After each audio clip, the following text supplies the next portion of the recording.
کیا ایک راقی کو اجرت دینا جائز ہے؟ ایک ایسا راقی کہ جو آپ کے اوپر رقیہ کرتا ہے، آپ کو آپ کے روحانی مسائل سے باہر نکالنے میں ایک کلیدی کردار ادا کرتا ہے اور آپ کو وظائف دیتا ہے، آپ کو پڑھائیاں دیتا ہے، آپ کے اوپر خود وہ پڑھائی کرتا ہے، he gives you so much time, کیا اس کو اس کے اس کام کی اجرت دی جا سکتی ہے؟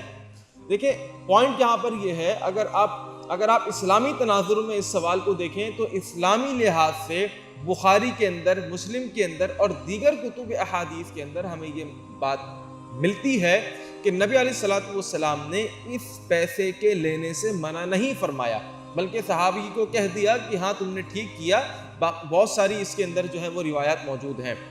دوسرا پوائنٹ یہاں پر یہ ہے کہ اگر کوئی نہیں لیتا، جیسے ہم قرآن کی رقیہ سینٹر جو ہمارا پلیٹ فارم ہے، جو روحانی علاج کرتے ہیں، پوری دنیا سے لوگ ہم سے کانٹیکٹ کرتے ہیں اور ہم ان سے کوئی پائی پیسہ چارج نہیں کرتے۔ We don't charge anything for the consultancy, ہم فری گائیڈنس پرووائڈ کرتے ہیں، فری آف کاسٹ ہماری سروسز لوگ حاصل کرتے ہیں اللہ کے فضل سے۔ تو کچھ لوگ ہیں کہ جو پیسے مانگتے ہیں اور کچھ لوگ ہیں جو نہیں مانگتے۔ اگر آپ دینا چاہیں آپ دے سکتے ہیں، آپ نہیں دینا چاہیں تو آپ نہ دیں، اٹ ڈیپینڈس آن یو۔ تو راقی کو اجرت دینا جو ہے وہ شرعی اعتبار سے جائز اور درست ہے۔ السلام علیکم ورحمۃ اللہ۔